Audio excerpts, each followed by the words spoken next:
Welcome, everyone. We're very happy to have Nathan Kaplan here today, who will tell us about codes from polynomials over finite fields. And he's asked that if you have questions, then you unmute yourselves and ask them. So go ahead. Great. Thank you so much. Thanks to Simon for setting this up. I've heard about the Euler Circle for years, but this is my first time actually getting to give a talk and meet some of you. One thing I'll say is in my own development as a mathematician, I was able to take calculus a few years early in high school, and then after that to take a bunch of really interesting college math courses. So something that has stuck with me in the way that I think about things that's been very important is this early exposure to getting to see some of this more advanced abstract material. So I think it's wonderful that you're all here. Another thing that was really important to me once I got to college was that I got a relatively quick start on doing research. So every summer that I was in college, I participated in a summer undergraduate research program, and that had a big impact on me as well. So I'm glad that you're all in this course. I hope you enjoy this talk. So let me tell you what I'll talk about today. I'll give you an introduction to coding theory and highlight some big unsolved problems that I actually think about, and I'll talk a little bit about my own research. My background is not in applied mathematics at all. I'm primarily a number theorist. And one of the things that I like to do is count zeros to systems of polynomial equations. So what I really like about this topic is it's a place where several mathematical areas come together. So in this talk, we'll already see ideas from number theory, algebraic geometry, and also combinatorics, linear algebra, and then things that came in through the more applied aspects of coding theory and data transmission also. So I'm going to start by just telling you in a very concrete way, what is coding theory all about? And I'll highlight some particular very concrete examples for you to think about. So here's the setup. So suppose I want to send you a message. And for simplicity, I'm going to send you a single bit, a 0 or a 1. And the difficulty is that we're communicating over a noisy channel, which means that there's some probability, let's say 10% for concreteness, that the bit that you receive is not the bit that I sent you, that there's some error that's introduced by the process of transmission.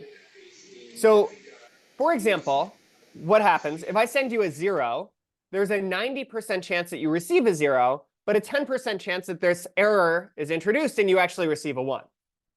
Same thing for 1, 90% chance you receive a 1, 10% chance you receive a 0. So that means that I can communicate my message to you accurately 90% of the time. But maybe this 90% isn't good enough for the application that we have in mind. Like maybe 0 means fire the missiles, and 1 means do not fire the missiles. And it's really critically important that you're able to get this message across with very, very, very high probability. So what can we do? How do we make this system better? We can't change the channel, the probability of the error. But what can we do? Well, one thing we can do to be able to communicate more reliably is agree to repeat the message. So if I want to convey the message 0, I'm instead going to send you 0, 0, 0. And if I want to convey the message 1, I'm instead going to send you 1, 1, 1. So if you receive 0, 0, 0, or you receive 1, 1, 1, great. You, like, with high probability, know what happened, what I meant to send you.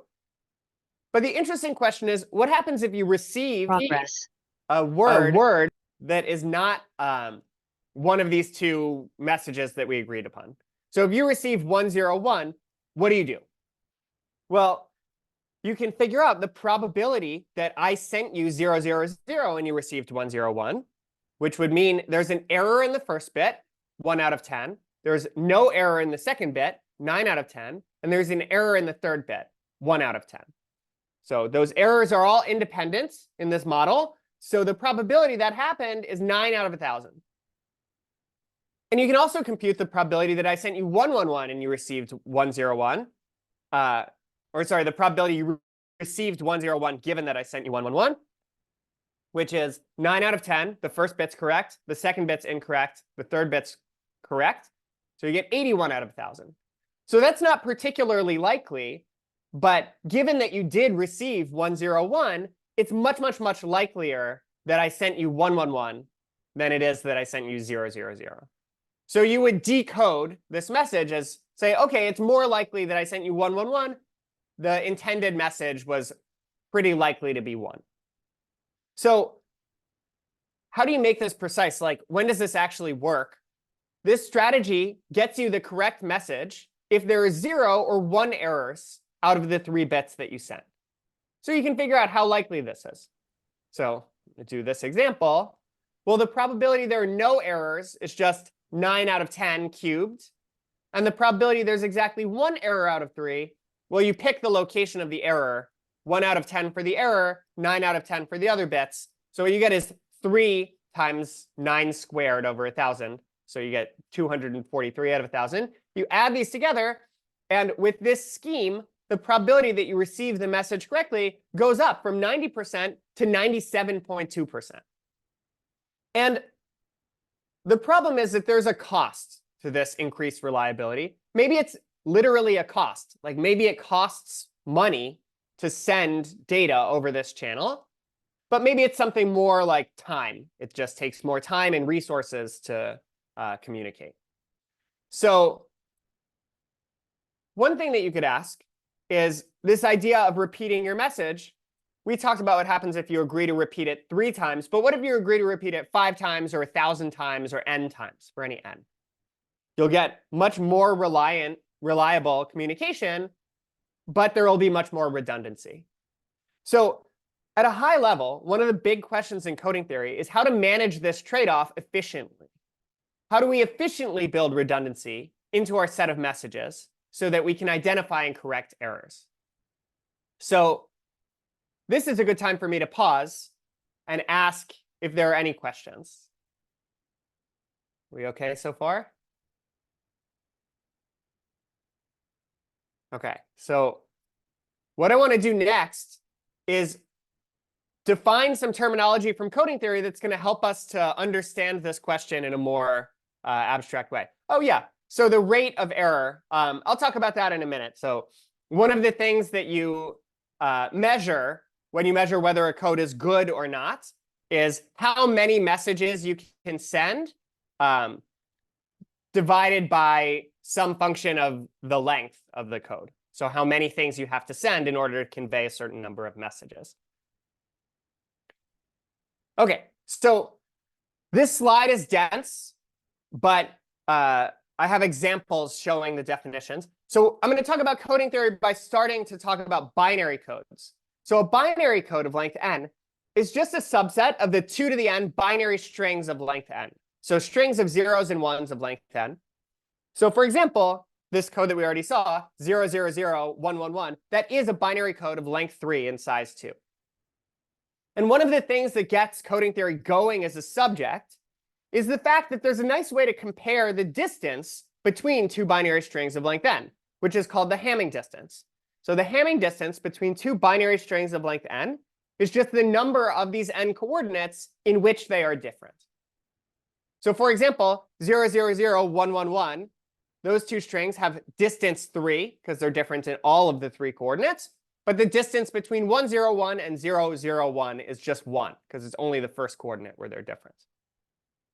And the minimum distance of a code is the minimum Hamming distance that you get when you compare all pairs of elements of the code. So you go over all pairs x not equal to y, and you compute the distance between x and y. And the minimum value there is called the minimum distance of the code. So in this small example, there's only 2 elements of the code. And the distance between them is 3, so that is the minimum distance. OK, so why is the minimum distance important? The minimum distance tells us how many errors we can identify and correct. So it's a fact that a binary code of length n and minimum distance d can identify and correct up to the floor of d minus 1 over 2 errors. So the idea is if I send you a code word and there's a small number of errors, then the thing that you receive is going to be close in Hamming distance to a unique element of the code.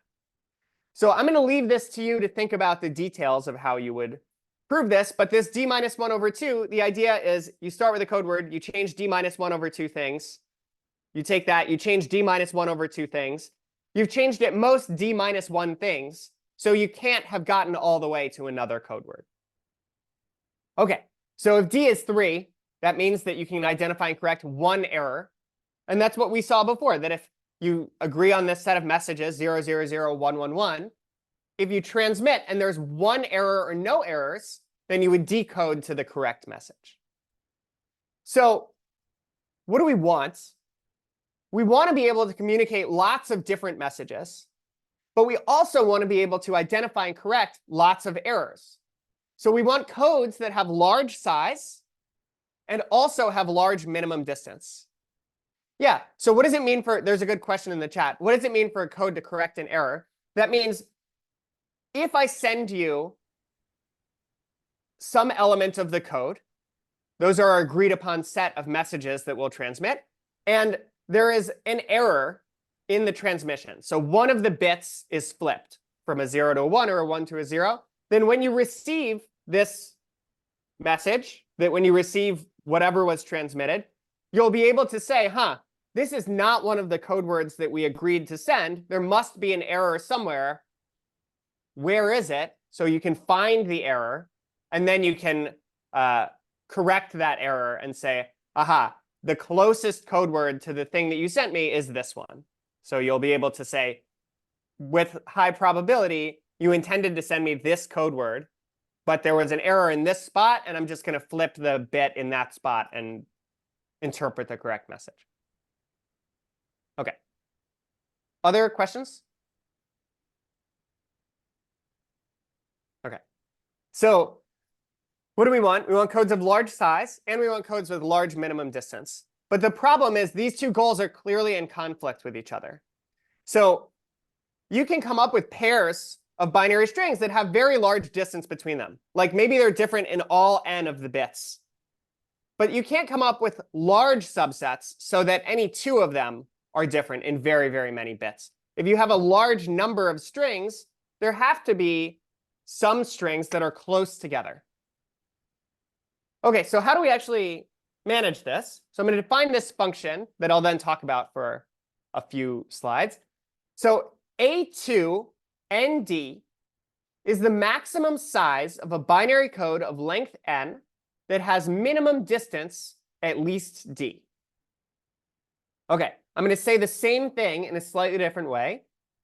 That means that A2 ND is the maximum number of binary strings of length n such that any two of these strings differ in at least d positions. So just to give a very concrete example, what is A233?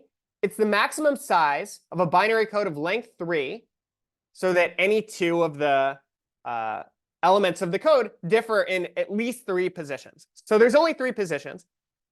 So what that means is it's the maximum number of binary strings of length 3 such that any two differ in 3 positions. But that's 2, because you just pick your first binary string, say 0, 0, 0.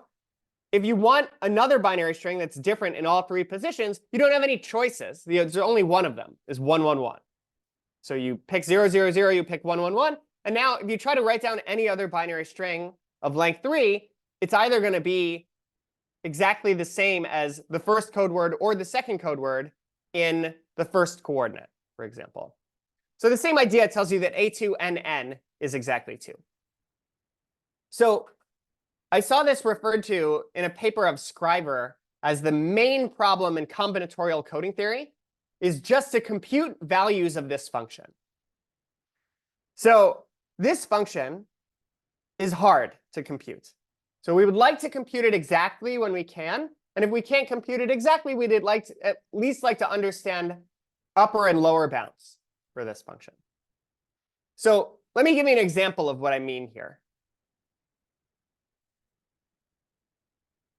So what's on this slide, the top part is the title and abstract of a paper from about 10 years ago that is a good paper in coding theory. It's an interesting paper. It's called On the Size of Optimal 3 Error Correcting Binary Codes of Length 16. And let me tell you what this paper does. So if you can read the abstract, The main thing in this paper is that the author, Ostergaard, computes A2 17/8 equals 36. What that means is the maximum number of binary strings of length 17 such that any two of them differ in at least 8 positions is 36. And this is in the abstract. He explains sort of like what the contribution is in this paper. It's not so difficult to show that the maximum number of binary strings of length 17 such that any two differ in at least 8 positions is at most 37. That there do not exist 38 binary strings of length 17 such that any two differ in at least 8 positions. So in the other direction, it's not so difficult to find 36 binary strings of length 17 such that any two differ in at least 8 positions. So what that means is that the value of this function is either 36 or it's 37. And the main result of this paper is to show that it's not 37.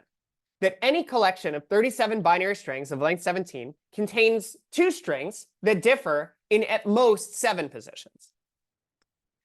OK, so it's kind of interesting that this is the thing happening in this paper, because this is a finite problem. I mean, there's only so many collections of 37 binary strings of length 17. But the problem is 2 to the 17th, choose 37, is a very big number, like very, very big. So the people who work on problems in this area, you have to, it's sort of like a nice place where algebraic ideas and ideas from theoretical and actually practical computer science algorithms come together to try to make new progress. So you can't just do a brute force search here. You have to do something much more clever than that. So what I have on the next slide is a table of upper and lower bounds for this A2 ND. So n, the length of the code, is going down the first column. The minimum distance, d, is going across the first row. So each column corresponds to a minimum distance. Each row corresponds to a length. And you'll notice that this table only includes the even values of d. There's a good reason for that.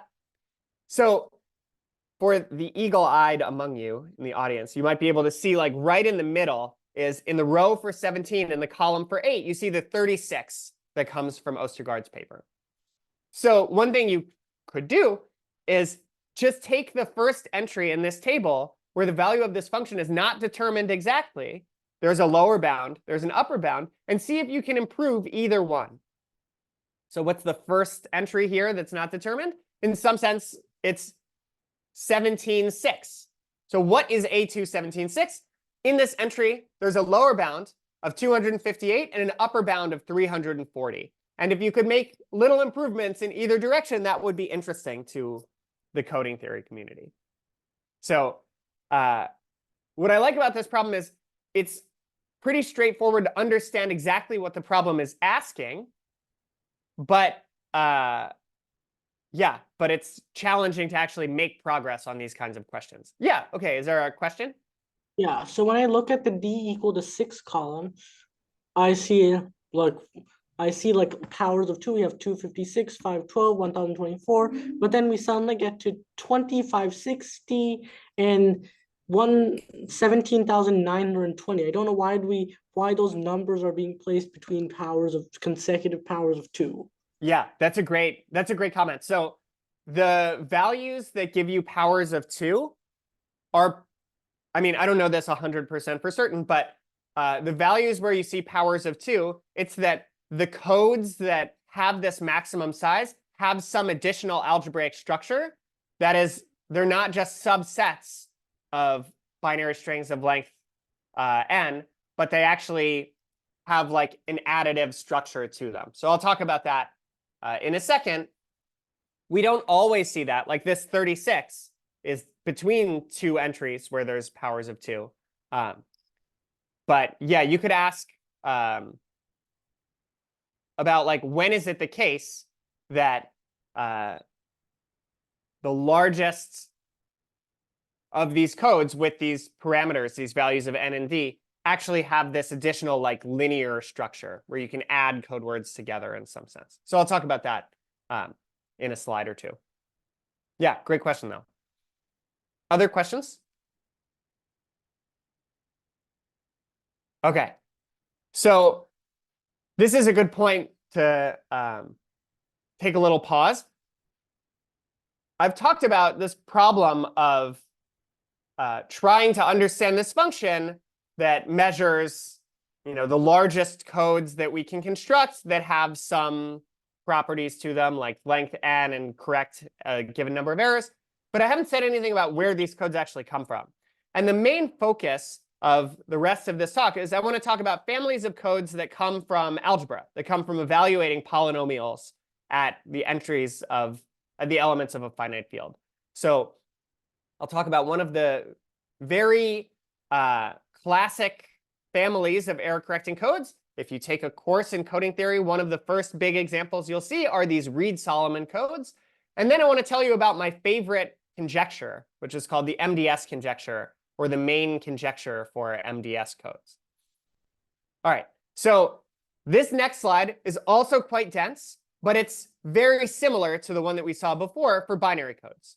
Except now, instead of thinking of our elements of our code as being binary strings of length n, we're going to think of strings of length n where each entry is an element of some finite field fq of size q. So if you know about finite fields, great. If not, you're not going to lose very much by thinking about q being a prime number and this finite field of size p as just being z mod pz, the ring of integers mod p. So just like regular modular arithmetic, the elements being 0, 1 up through p minus 1. So what is a code over fq of length n? It's just a subset C of fq to the n. So it's a subset of strings of length n where each entry is an element of fq. A linear code is a code that is also a linear subspace of fq to the n, which means if you have two elements in your code, c1 and c2, then you also have the sum, c1 plus c2. So how do you add two elements of fq to the n? Well, you just add component-wise. And if you have c1, then you also have alpha times c1, where alpha is any element of fq. So you scale every coordinate by the same element of your field. You still have this Hamming distance. If you have x1 up through xn and y1 up through yn, the distance between them is the number of coordinates in which they are different. The number of I such that xi is not equal to yi. There's a special distance that gets its own name called the Hamming weight. And the weight of x is just the distance from x to 0, 0, 0, 0, 0, 0, 0 in fq to the n. So that's just the number of coordinates I where xi is not 0. The minimum distance of a code is the same as we said before for binary codes. You go over all pairs of elements in the code, x and y, that are not equal to each other. You compute the distance of x and y, and you take the minimum value. And one of the things that's nice about linear codes is you can always translate by elements of your codes. So the important fact here is that the minimum distance of the code is the same thing as the minimum weight of a non-zero element of your code. Why is that? The distance between x and y is the same as the distance between x minus y and y minus y, which is the distance between x minus y and 0, 0, 0, 0, 0. So if you have a distance that occurs between any x and y, it also occurs between some code word c and the all 0 code word. OK. So I want to talk about the MDS conjecture. What is an MDS code? So just like we defined this function a2nd, we can define a corresponding function aqnd, which is the maximum size of a code c in fq to the n with minimum distance at least d. And in this table that we saw before, we had lower bounds and upper bounds for lots of the entries. What do upper bounds for codes look like for like the size of a code with a certain error correcting property? Well, there's a whole set of bounds that you can prove. And this is my favorite one to start with. It's called the singleton bound. Singleton was the person's name. It's not that there's like a single element that you're doing something to. And sometimes you'll hear this advice that every math talk should contain one proof. generally, I don't agree with this advice, and often I give talks that have no proofs at all. I think that's totally fine, but I actually do want to give a proof of this because I think it's a nice introduction to thinking about things in this area. The bound says that AQ ND is at most Q to the N minus D minus 1. And here's how the proof goes. So let's take a code C over FQ of length N that has this maximal size. Size equal to AQ ND, and the minimum distance is at least D. We're going to write down all of the code words in a vertical array. And then we're just going to pick D minus 1 of the coordinates, and we're going to erase them. What are we left with? Well, now instead of having strings of length n, we have strings of length n minus the D minus 1 that we erased. And they're all still different. Because any two of our original strings were different in at least D coordinates, whichever of the D minus 1 coordinates we pick, for any pair, there's always still at least one coordinate where they're different. So we get A, Q, and D, distinct elements of FQ, not to the n, but to the n minus D minus 1. And how many elements are there? It's Q to the n minus D minus 1. And that's the end of the proof. And so this proof is so straightforward that you probably think like, oh, this bound must be useless because we didn't really do anything hard here. But there actually are codes for which equality is reached in this bound.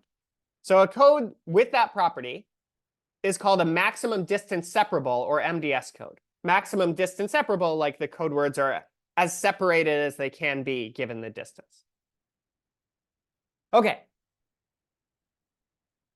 So it's weird for me to define this class of codes and then not give you any examples. So the reason that I'm talking about Reed-Solomon codes now is that Reed-Solomon codes are going to be our first example of MDS codes.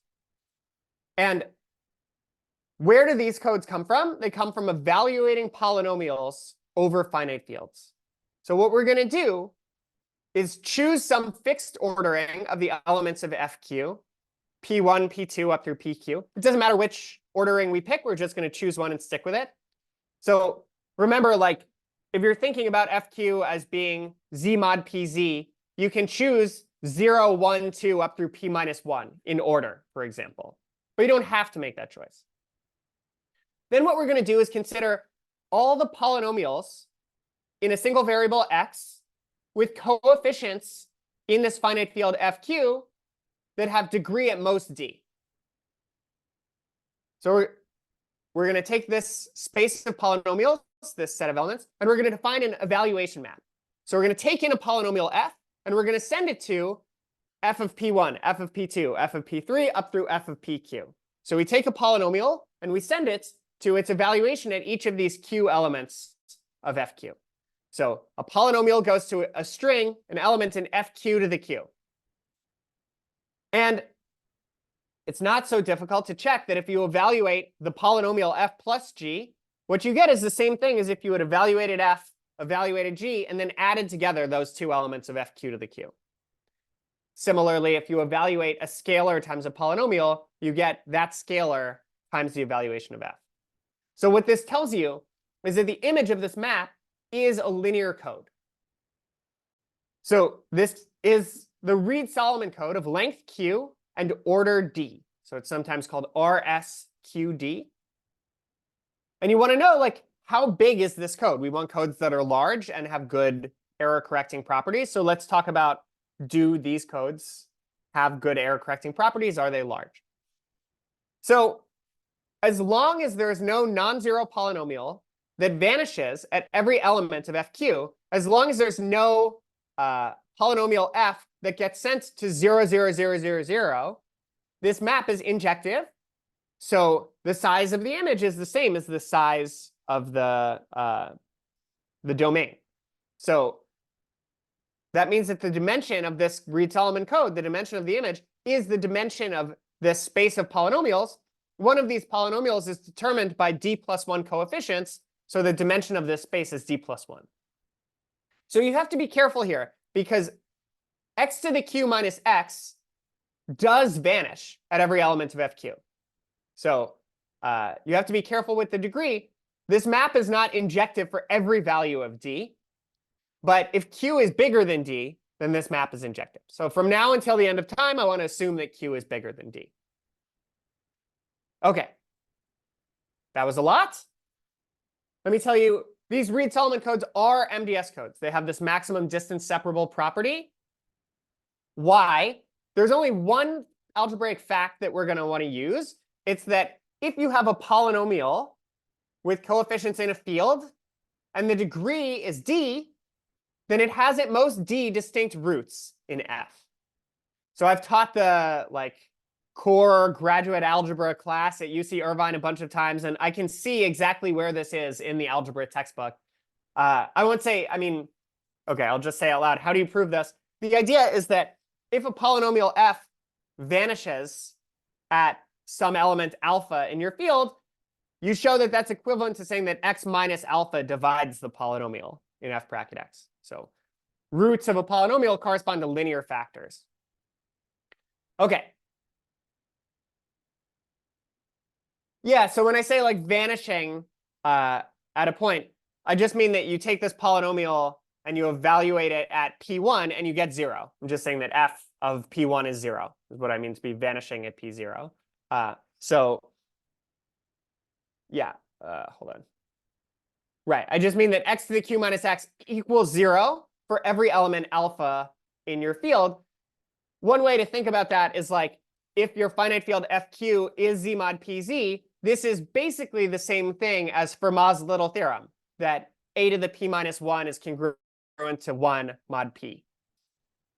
Yeah, so the size of the Reed-Solomon code, that absolute value, the cardinality of the code, if q is bigger than d, then it's a linear subspace of dimension d plus 1. So it has size q to the d plus 1. Yeah, other questions? We'll see an example in a few minutes also. OK. So let me say, using this proposition, we can compute the minimum distance. And the idea is if you have two different polynomials, f and g, they have to be different in a lot of coordinates. Because the places where these two polynomials, where you evaluate them, the places where the evaluations are the same are the roots of the polynomial f minus g. And if f and g are polynomials of degree at most d, then f minus g is either 0 or it has degree at most d. So it has at most d roots in fq. So you can use this fact to show that the minimum distance, first that it's at most q minus d, then you can come up with an example to show that it actually is exactly q minus d. So the size of the code is q to the d plus 1. Oh, yeah, what is the absolute value? What I mean is the cardinality of the code, the size of this finite set of elements of fq to the q, is q to the d plus 1, which is q to the length of the code minus the minimum distance minus 1. So here we see that this actually is an MDS code, that it hits equality in this bound. OK, so let me tell you what the main conjecture for MDS codes is. So we're going to define this function, mkq. And what it is it's the maximum value of n such that there exists a k-dimensional linear MDS code C over fq of length n. OK, so let me say that again, just because it's a lot to think about. K is fixed, q is fixed, and you want to say, when is it the case that there exists a k-dimensional linear MDS code over fq of length n? So what are the values of n for which such a code exists? And the conjecture is just to say what should this function be equal to for every positive integer k and then every prime power q. OK, so if k is less than or equal to q, then mkq equals k plus 1. So I said that this is easy, by which I mean it's an exercise. I might say something about it in a couple of minutes, but the interesting case of this conjecture is when q is bigger than k, when the size of the field is bigger than the dimension of the code. So there's this interesting special case. If q is even and either k equals 3 or k equals q minus 1, then mkq equals q plus 2. So q is the size of a finite field. Finite fields always have prime power order. So q being even is the same thing as saying q is 2 to the something. So there are these special cases when q is 2 to the something and k is 3 or k is q minus 1. And in every other case, mkq should be equal to q plus 1. So that's the conjecture. And I really do think about this all the time. I think this is my favorite conjecture in all of mathematics. I know what I'm supposed to say my favorite conjecture is some more famous thing like the Riemann hypothesis or whatever, but I'm not going to prove the Riemann hypothesis. I'm probably not going to prove this either, but at least my research is close enough to this that I can think about it a lot. So what have we seen so far? We've seen that if q is bigger than d, the Reed-Solomon code of length q and order d gives an example of an MDS code. So m of d plus 1 comma q is greater than or equal to q. OK, so this value is supposed to be q plus 1. How do we go from q to q plus 1? And that's what I want to say in the next few slides. Yeah, so this conjecture is still unsolved, but I'll say something about what we know about it in a few slides. I hope one of you proves it, because then, because I am the person who told you about it, I would get like 5% of the credit. So this is a good reason to like mention unsolved problems in talks that you get. OK. So let me just show you an example of a Reed-Solomon code. Let's say q equals 5 and d equals 2. So we're going to talk about this Reed-Solomon code of length 5 and order 2. So it's a subset of elements of f5 to the 5th. We can think about polynomials with coefficients in f5 of degree at most 2. A basis for the space of polynomials is 1, x, and x squared. And this Reed-Solomon code is the row span of a generator matrix of the following form. So what does that mean? The first row is I just take my first basis element and I evaluate it. So I evaluate it at each element of f5. We fix some ordering. So you see the first row is if you take 1 and you evaluate it at 0, 1, 2, 3, 4. The second row is you take x, you evaluate it at 0, 1, 2, 3, 4. And the third row is you take x squared and you evaluate it at 0, 1, 2, 3, 4. And every element of the code is a linear combination of these 3 rows with coefficients in f5. Because every element, every polynomial of degree at most 2 with coefficients in f5 is a linear combination of 1x and x squared. So the minimum distance is 3, which means that no non-zero linear combination of these rows has zeros in 3 or more coordinates. And if you think about it, you can see that this is the same thing as saying no 3 by 3 submatrix of this 3 by 5 matrix has determinants equal to 0. If you had 3 columns where you could take some linear combination of the rows that would turn those 3 columns into 0, 0, 0, that would be giving you an element of the kernel of this 3 by 3 matrix. That 3 by 3 matrix would have to have determinant 0. OK, so let me tell you how to get from length q to length q plus 1. There's this thing that often is called a doubly extended Reed-Solomon code. What I said was a Reed-Solomon code is sometimes called extended Reed-Solomon code for some historical reason. But yeah, so this one is called the doubly extended. And the idea is you take a polynomial with coefficients in fq of degree at most d. So it's like ad times x to the d, ad minus 1 times x to the d minus 1, plus, plus, plus, a1x plus a0. And you consider the evaluation map, where you take f, you send it to f of p1, f of p2, up through f of pq, just like before. But then you have one additional coordinate that is equal to the lead coefficient, the x to the d coefficient.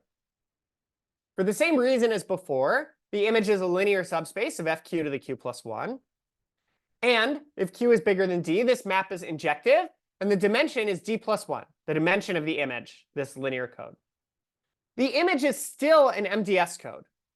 And there's one extra piece that goes into this, which is if you have 2 polynomials f and g that have the same x to the d coefficients, then how many places can they agree in? Well, when you take their difference, now you don't get a polynomial of degree d, you get a polynomial of degree at most d minus 1. So if they agree in this last spot, they can only agree in at most d minus 1 of the first q spots. Okay, so this is called the doubly extended Reed-Solomon code. And how do you go from the Reed-Solomon code to the doubly extended one? Well, we have this extra coordinate now, which is what is the x squared coefficient of our polynomial?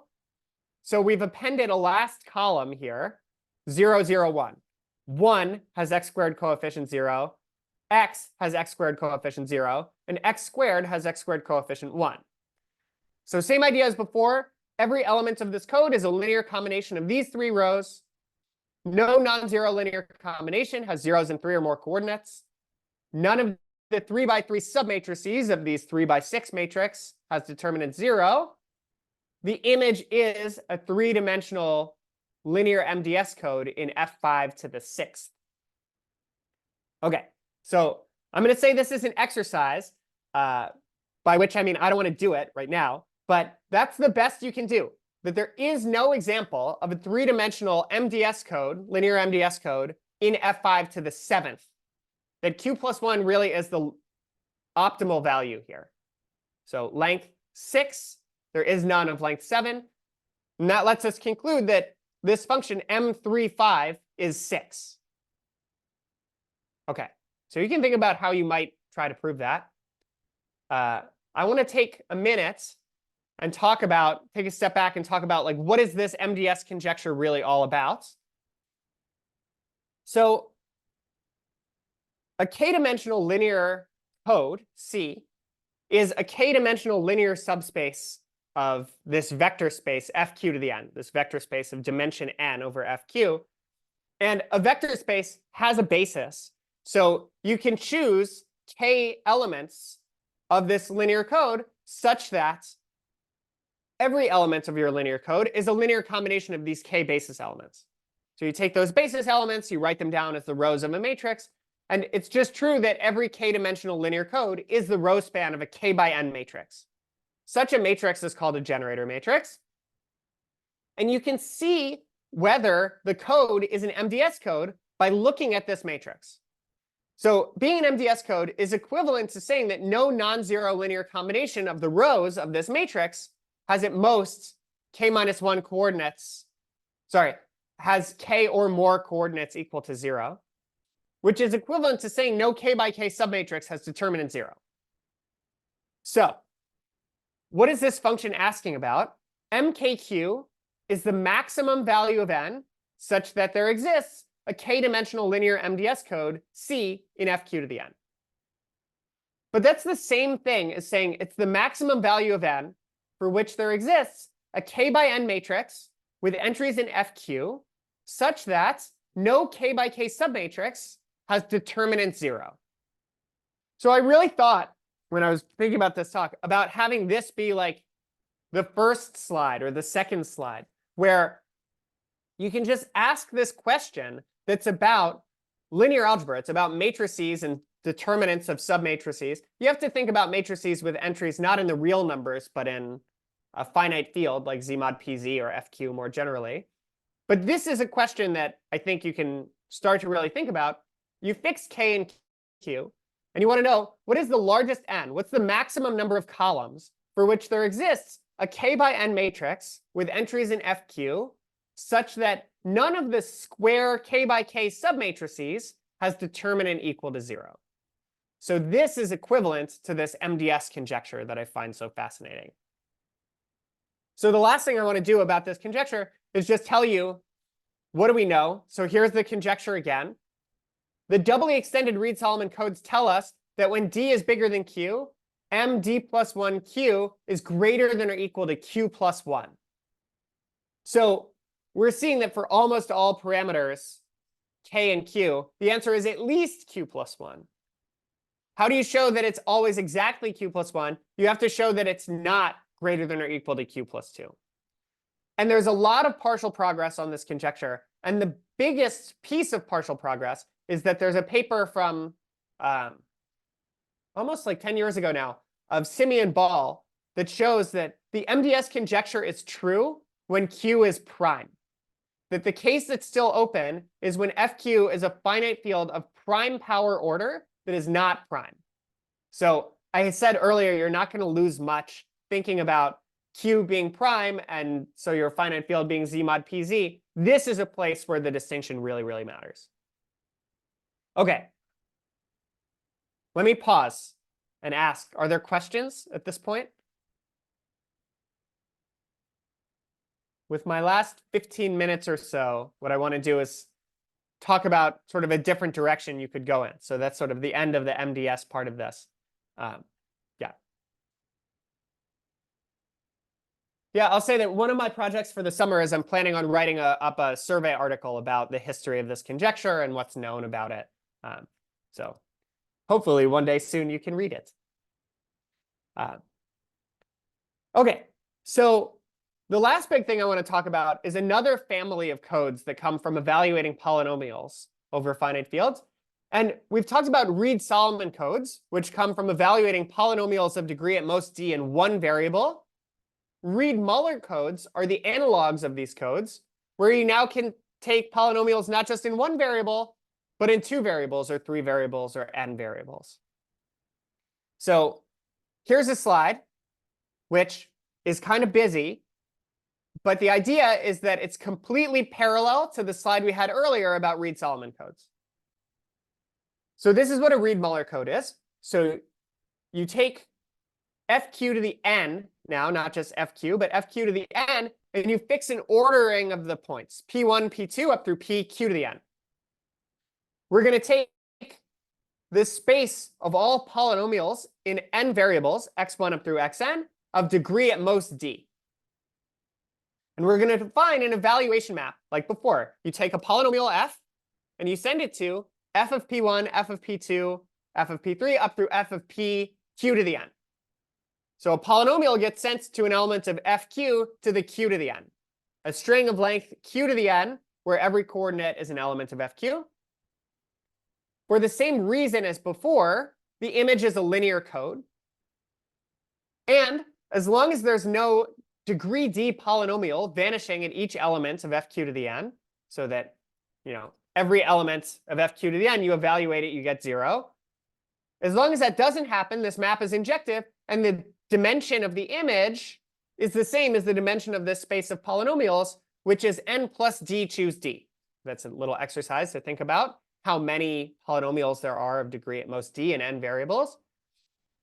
And in particular, this property holds if q is bigger than d. And I just want to say, if you take n equals 1, what you get is exactly the Reed-Solomon code that we saw earlier. OK. So if you take a coding theory course or read a coding theory book, you'll certainly read a lot about Reed-Solomon codes, but much, much less about Reed-Muller codes. And one question is, why? And the short answer is they're not as good at correcting errors. So the minimum distance isn't as good. So asking for the minimum distance of this code is the same question as asking, what is the maximum number of zeros of a polynomial of degree at most d in the variables x1 up through xn? And if I let you think about it, you might come up with this idea, which is you just fix the first of your variables, x1, and you consider the polynomial x1 minus alpha 1 times x1 minus alpha 2 times x1 minus alpha 3 times x1 minus alpha d, where alpha 1, alpha 2 up through alpha d are just distinct elements of fq. So this vanishes. How many zeros does this have? D times q to the n minus 1. This is actually the largest number of zeros you can have. That's something you have to prove, but it's not so bad. This gives you the minimum distance is q minus d times q to the n minus 1. And you can work out that this means when n is bigger than 1, typically these codes are very far from being MDS codes. So they're not near the extremal bound for this family of codes. So just because these aren't MDS codes, that these aren't the best error correcting codes, doesn't mean that there aren't still interesting things to think about here. In particular, I am very interested in zeros of polynomials over finite fields. I would like to understand, as you vary through this family of polynomials and n variables of degree at most d, what can you say about the number of zeros? Like, what's the average number? What's the variance? Other interesting things. So there's a gadget that keeps track of exactly this kind of information that I care about, called the Hamming weight enumerator of a code. And you can think about it as a generating function whose coefficients tell you the number of elements of your code with a given number of coordinates equal to 0. So this is a homogeneous polynomial in two variables, x and y, of degree n equal to the length of the code. And you think about it as a sum over elements of your code, x to the n minus the weight, that's the number of coordinates equal to 0 in C, times y to the weight, the number of coordinates of C not equal to 0. You can group together all of the elements of the code that have a given number of coordinates equal to 0. So you can write this as the sum from I equals 0 to n of ai times x to the n minus I, y to the I, where ai is the number of elements in your code of weight exactly equal to I. So going back to this example from the very beginning of the talk, 0, 0, 0, 1, 1, 1 is a binary code of length 3. So it's a subset of f2 to the third. The weight enumerator is x cubed plus y cubed. 0, 0, 0 has 3 coordinates equal to 0 and 0 coordinates not equal to 0. So you get an x cubed. And 1, 1, 1 has 3 coordinates that are all non-zero, 0 coordinates equal to 0. So you get a y cubed from that. So we talked about Reed-Solomon codes. You could ask, what is the weight enumerator of a Reed-Solomon code? And if you understand what the definition is saying, this is the same question as saying how many polynomials of degree at most d with coefficients in fq have exactly m distinct roots in fq. And there's a nice way to answer this question using inclusion-exclusion, like how many of these polynomials are equal to 0 when you evaluate at 0? How many are equal to 0 when you evaluate at 1? Well, how many are equal to 0 when you evaluate at 0 and 1? You count all of these things, you add them up, you subtract for overcounting. You can get the answer to this question. But it's also true that you can answer this question just by knowing the Reed-Solomon code is an MDS code. That the weight enumerator of a k-dimensional MDS code, C in fq to the n, is completely determined by just knowing the values of k, n, and q. So that's something to think about. OK. So I talked about Reed-Muller codes. I talked about weight enumerators. What can you actually say about them? So it's not so difficult to compute the weight enumerator of this Reed-Muller code, whose elements correspond to polynomials of degree at most 1 in the variables x1 up through xn. Linear polynomials are kind of easy to understand. But when you go from 1 to 2, already this is a little tricky. Because computing the weight enumerator of this second Reed-Muller code, RMQ2n, is a counting problem about quadratic forms over finite fields. You want to know the number of polynomials in n variables of degree at most 2 that have a given number of zeros. And that involves some sort of more advanced ideas. So I just have on this slide the answer, what this weight enumerator looks like when you take polynomials in 2 variables of degree at most 2. OK, so you can see, there's a bunch of different terms. The coefficients you get are like nice functions of q. There's some kind of interesting interplay here between algebra and geometry. OK, so linear polynomials, I'm saying, are easy. Quadratic polynomials are not easy, but we sort of know what to do. Once you go up in degree again, now things get quite difficult.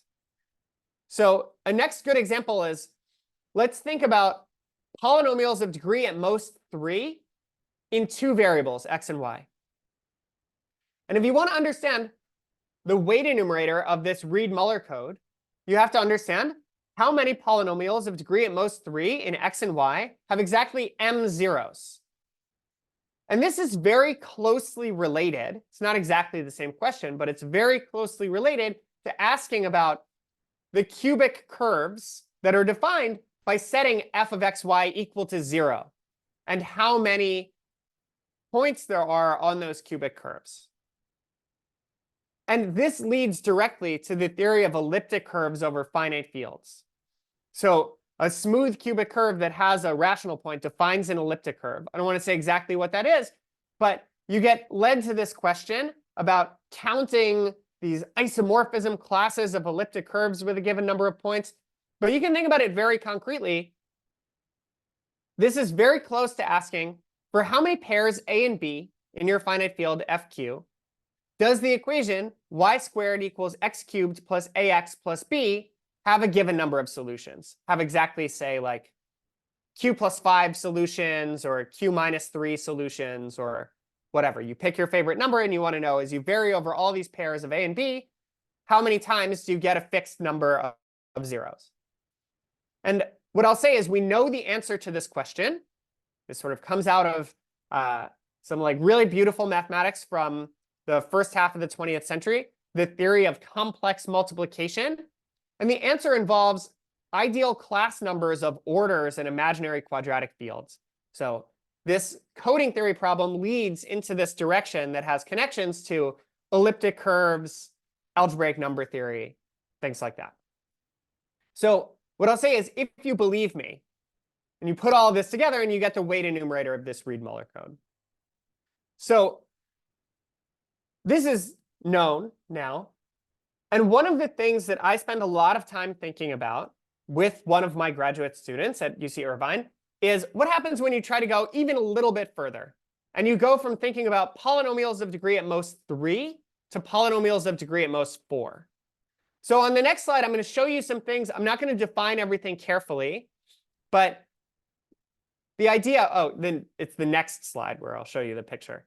But the question that I want to understand is how many polynomials in x and y of degree at most 4 have a given number of zeros, have, say, q zeros or q plus 3 zeros or q plus 5 zeros. And the idea is to think about this in terms of the geometry of the quartic curves that these polynomials define. And the problem is answering this question of exactly how many smooth quartic curves have exactly m rational points seems too hard. We don't know how to do things like this. We don't even know how to tell whether this number is 0 or non-zero. Like, it's quite hard. So instead of trying to give an exact answer, what I've been thinking a lot about is trying to prove statistical things about the coefficients of this weight enumerator.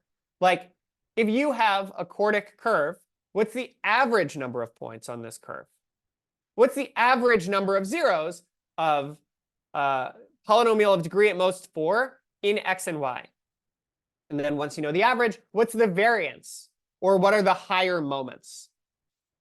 So part of what's interesting about this transition from degree at most 3 to degree at most 4 is the answer that you get, these counting functions that you get for curves with a given number of points. There's a kind of symmetry for these curves of degree at most 3 that no longer exists for curves of degree 4. So on this next slide, I'm going to show you a picture. I'm not going to explain exactly what it means. But if you look in the lower left corner, there's this graph that is showing you some version of the number of polynomials of degree at most 4 in x and y with coefficients in F11, finite field of size 11. This is normalized so that 0 here represents like q plus 1 points. And if you look really carefully, you can see that this is not symmetric about the y-axis, that there's some kind of shift where there's more things over here than there are things over here.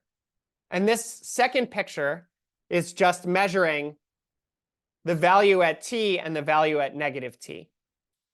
So one thing that I spend a lot of time thinking about is, what is this asymmetry? Like, where does it come from? What is this curve? Like, why should we expect this to be here? So I'll say that I took these pictures from a paper of Lercier, Ritzenthaler, Rovetta, Seisling, and Smith. And I think it's just a beautiful example of experimental and computational math together with theoretical math. And all of it is motivated by these questions in number theory, but has a very direct interpretation in terms of properties of a certain like interesting error correcting code. So I'm pretty much out of time. What I want to do is just show you a last slide to say that at some point you learn about a connection between number theory and coding theory. And the way that I've presented things here is not really the standard one. Like the standard way that you sort of first learn about the connection between error correcting codes and number theory is through this construction called algebraic geometry codes. So the idea is you start with interesting like algebraic curves that have lots of points on them, and you can use them to construct good error correcting codes. So I won't say anything more about that. I just wanted to show you a picture of this book, this really beautiful short book by Judy Walker called Codes and Curves.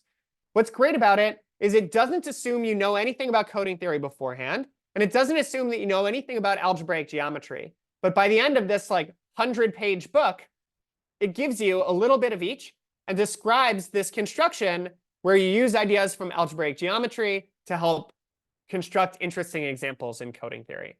So thank you so much for being here. And I'll stop here, and I'm happy to talk more, answer questions. Yeah, thanks for a great talk. So are there any questions?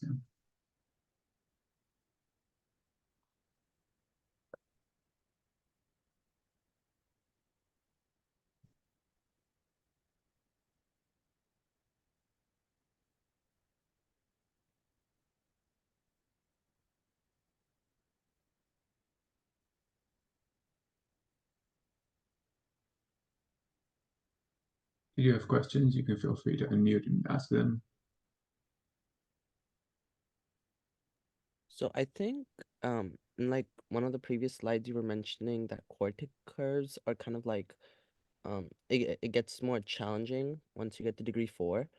I was wondering like why are you guys like in the sense that why are people counting the number of curves when they're just looking for like as far as I understood people are looking for good codes, right? So why would counting the number of codes be helpful? Yeah, that's a good question. So I'm doing something that's like a little bit of a little bit deceptive here, where my main motivation actually in studying these codes is I'm interested in the number theory problem of I give you some family of polynomials over a fixed finite field FQ, and I want to understand things about their zeros, like how the number of zeros varies within this family. What does a random quartic curve look like?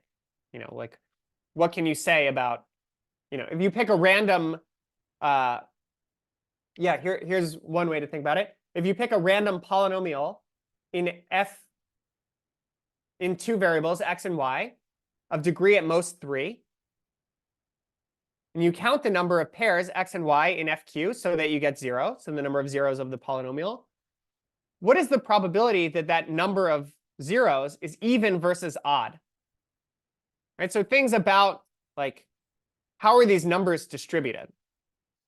So I'm not claiming that that's actually super interesting in this coding theoretic application. Like this isn't going to help us transmit data more effectively.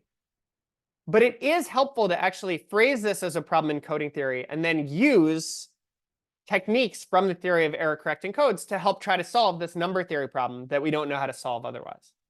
So your question, like you're correct that in this algebraic geometry code setup, if you can find curves with lots and lots of rational points, you can construct good codes from them. So one of the questions that I mentioned was, what is the maximum number of FQ points of a smooth quartic curve? What's the maximum number of zeros that you can have for a polynomial of degree at most 4 in x and y?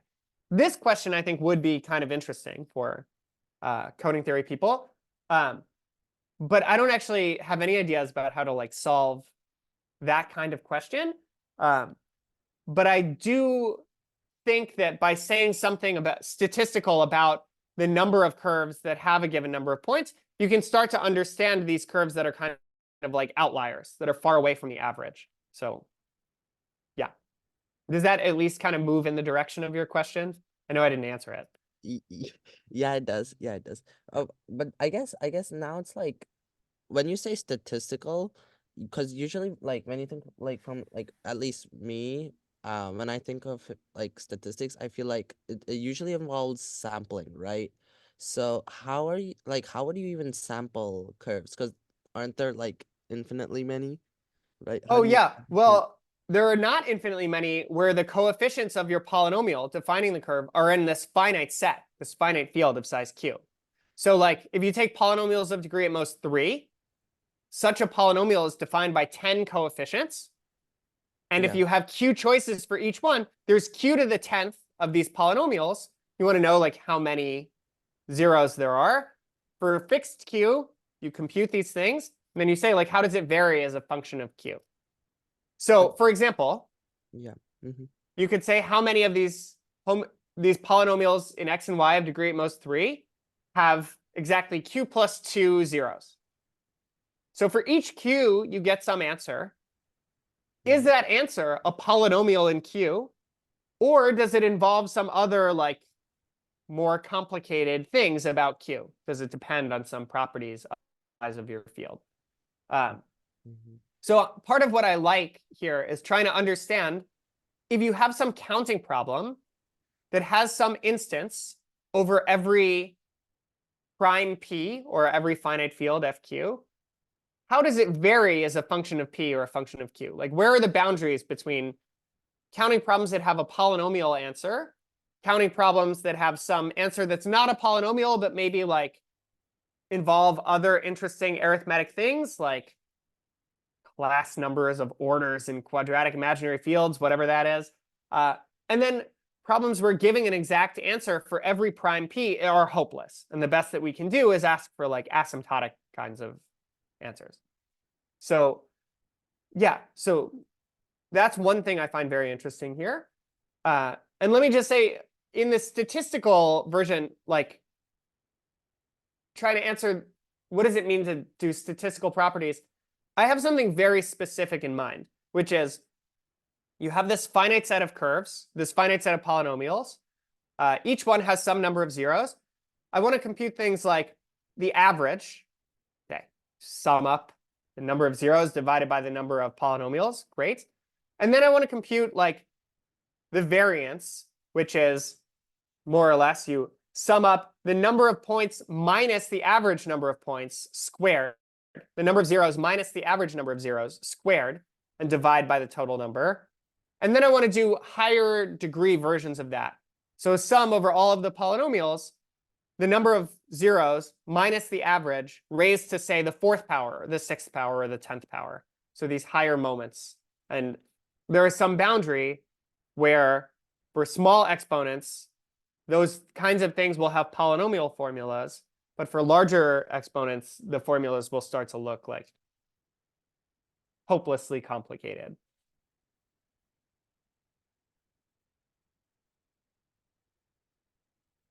Okay, yeah, I got that. Yeah. Cool.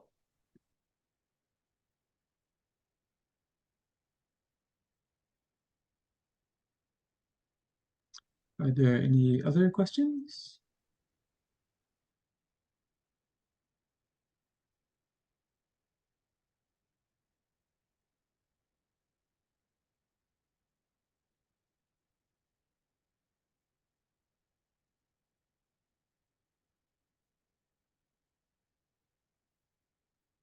Well, if not, then thanks for a great talk.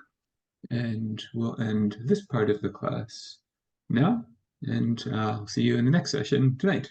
Yeah, thank you all so much for coming. Let me say that I'm very happy if you have questions that you'd rather talk about one-on-one. Like I'm happy to correspond by email. I'm happy to send you my slides. Yeah, I don't know. I hope you really enjoy this class. And if there's anything I can do to help, like please let me know. But yeah, thanks again for setting this up.